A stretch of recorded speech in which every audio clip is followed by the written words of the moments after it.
Hey Canucks fans, popular goaltender Eddie Lack has announced his retirement from the NHL. I'm Clay Emo, I'm at Canuck Clay on Twitter, I'm at Clay Emo on Instagram, I'm the founder of the GLCPC, the Good Looking Canucks Positivity Club, and this is my Canucks take all in one take. It's Clay's Canucks commentary for Monday, March the 30th. First of all, I want to thank all of you who joined me for last night's YouTube live stream. We had a lot of fun, we covered a lot of topics. My sons, Sean and Jake, both joined me and I went by really, really quickly. So again, thanks again for joining. I know you could be doing anything else with your time, even if we are in quarantine, but please check out the replay if you want to see what we chatted about last night on YouTube. Okay, Eddie Lack has announced his retirement. He did so in a 7-minute video broken up over 4 parts over on Twitter. A really, really good video. It had cameos from Roberto Luongo, from Kevin Woodley, goaltending coach, goaltending guru, I should say, and from Dan Murphy of Sportsnet, among others. And Eddie spoke for the first 3 or 4 minutes of it and came across, as always, very likable, very honest, very funny, charming, articulate, all those things. And he announced that his body simply isn't allowing him to play hockey at the level that he wants to. We know he's had a history of hip injuries. I'm not a goaltending expert, but I'm pretty sure you need your hips to be working well to be a good goalie, whether it's just playing pain-free, being mobile left and right, up and down, you're staying strong in your stance, whatever it may be. Obviously, Eddie Lack couldn't do what he wanted to do. And he was, in his video, he talked about the fact that he's still goaltending coach for Arizona State University, and then that he wants to concentrate now on real estate, which is his family business, gonna do that in the Phoenix area in Arizona as well. So overall, he's gonna continue to coach at the Arizona State University, and he's gonna start to get involved in real estate. He looked good, he looked happy, he looked at peace with his decision.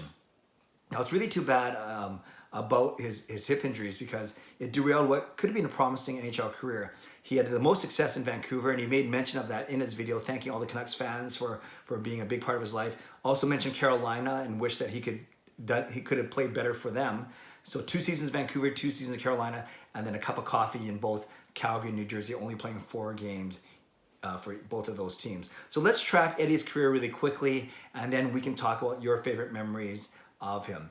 So he was born and raised in Sweden. He's 32 years old now, but he was born and raised in Sweden, played there, and then he was signed to a 2-year entry-level deal for the Vancouver Canucks AHL affiliate at the time, the Manitoba Moose. So they were there, and he played well in that first year.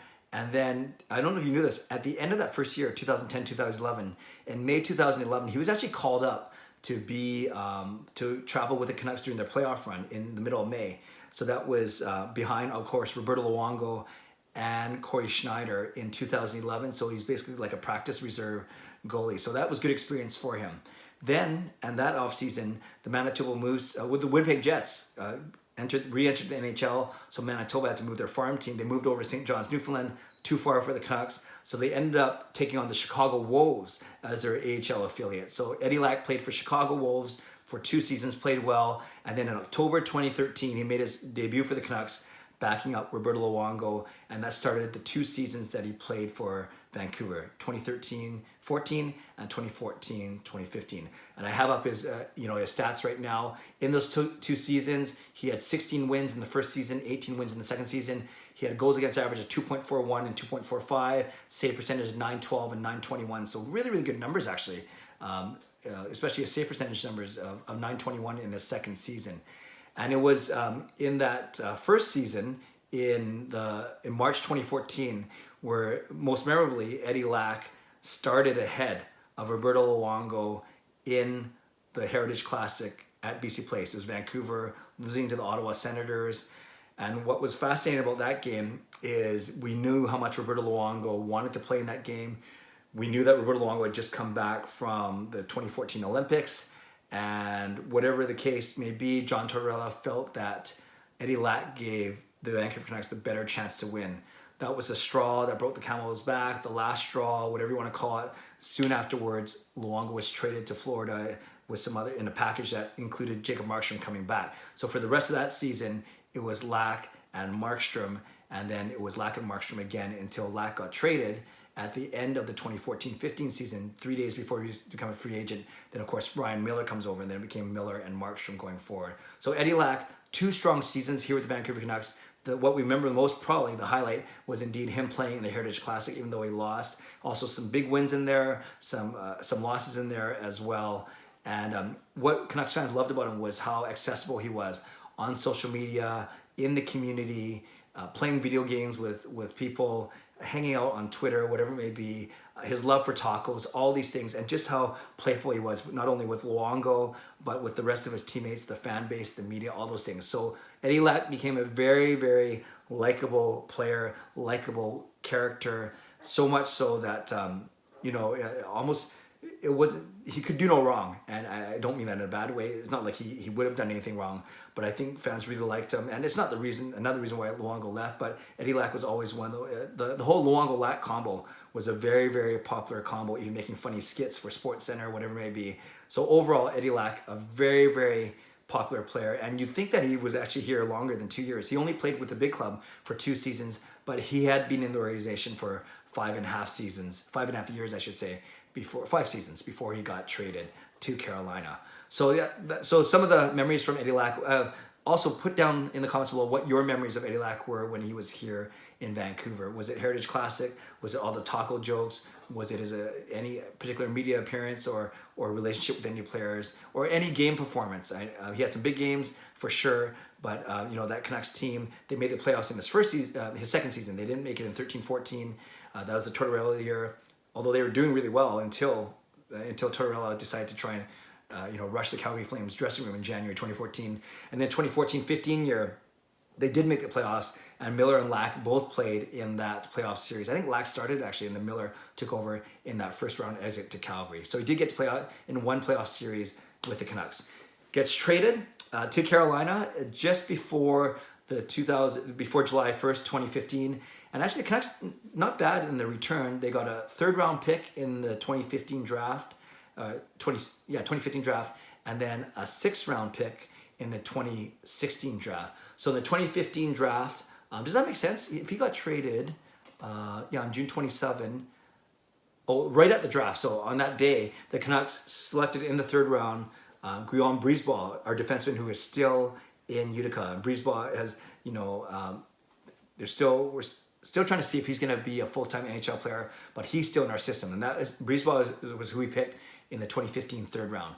In the 2016 6th round, we picked center Brett McKenzie, who the Canucks decided not to sign to a contract in 2018. So of the 2 players that we got back, Brisebois is still in the system and McKenzie is not.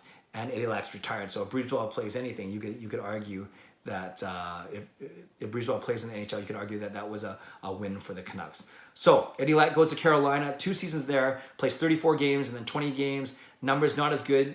Goals against average 281 and 264, save percentage of 901, 902, so basically just over 900. I think he was famously called out by his coach one time saying we need a save. So it's too bad. We knew that Eddie Lack's hips were bothering him, and he certainly wasn't physically up to where he was in Vancouver.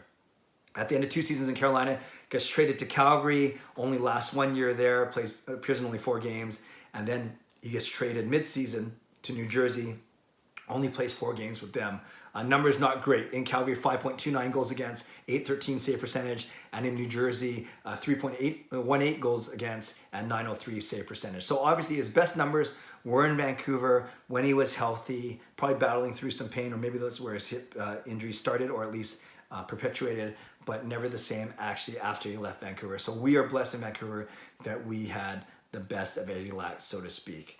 And then, of course, in only playing 4 games in his final 2 seasons, he was bouncing up and down between the minors, spending most of his time in the minors, and only getting called up to Calgary and New Jersey, respectively, as they needed him. So other international success in the 2017, I think it was, World Championships. He won a gold medal with Sweden. World Championships, of course, those are the ones that you play in May, for April, May, for the teams, basically the guys that don't make the playoffs or get ousted in the first round. He actually was coming in as the backup goalie to Victor Fast, but then the Rangers got eliminated, so Lundqvist comes in, so it bumps everyone down. So Lundqvist was number 1, then Fast, and then Eddie Lack was the 3rd goaltender on that team, yet he came home with a gold medal. So it's good to see him have some international success as well. So there we go. Eddie Lack retires at 32 years old, retires from the NHL.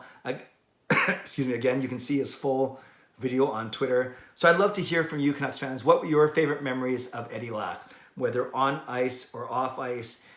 Were you excited when we had that Luongo-Lack combination, not only for their personality, but because of how good they were on the ice? Were you okay with the Lack-Markstrom combination for the year afterwards? And then, of course, then Lack moves on to Carolina from there. So leave a comment below. I'd love to read, react, and reply to your memories of Eddie Lack, both on and off the ice as a Vancouver Canuck, or even past this time here in Vancouver. Subscribe if you like to, like this video if you like to. Enjoy the day, be safe, stay healthy, take care of yourselves and of each other. Have a great day. God bless. Go Canucks, go.